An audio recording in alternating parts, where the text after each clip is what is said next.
আমার প্রিয় দিনী ভাইরা, একটা গ্রানের ট্রেন্ড ফলো করতে গিয়ে নিজের ইমান বিক্রি করে দিয়েন না।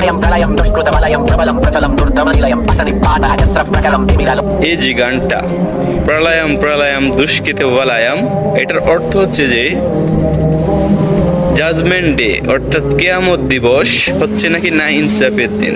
নাউজুবিল্লাহ। প্রবলম প্রসলম দুষ্কৃত বলায়াম আমার মুখে দিয়ে আসতেছে না, এটার অর্থ হচ্ছে নাকি আমার আল্লাহ তাআলা নাকি না ইনসাফ করব, না ইনসাফের দিনে না ইনসাফ করব, খোদা নাকি জুলুমের মাখরাজ। নাউজুবিল্লাহ। আর এটা লাস্ট লিরিক্সটা যেটা আশরাম জালা দিকরাম, এটার অর্থ হচ্ছে নাকি আমার আল্লাহ তাআলা থেকে নাকি শয়তানের শক্তি অনেক বেশি। নাউজুবিল্লাহ। চিন্তা করেন, যে শয়তানের সৃষ্টি করতে হচ্ছে আমার আল্লাহ তাআলা, সেই শয়তানের শক্তির থেকে নাকি আমার আল্লাহ তাআলা শক্তি কম। আস্তাগফিরুল্লাহ। ভাই, কোন একটা ট্রেন্ড ফলো করার আগে ওইটার একটু যাচাই করে নিন। ট্রেন্ড ফলো করতে গিয়ে লোকে একটা লাইক কমেন্টের জন্য নিজের ইমান বিক্রি করে দিয়েন না।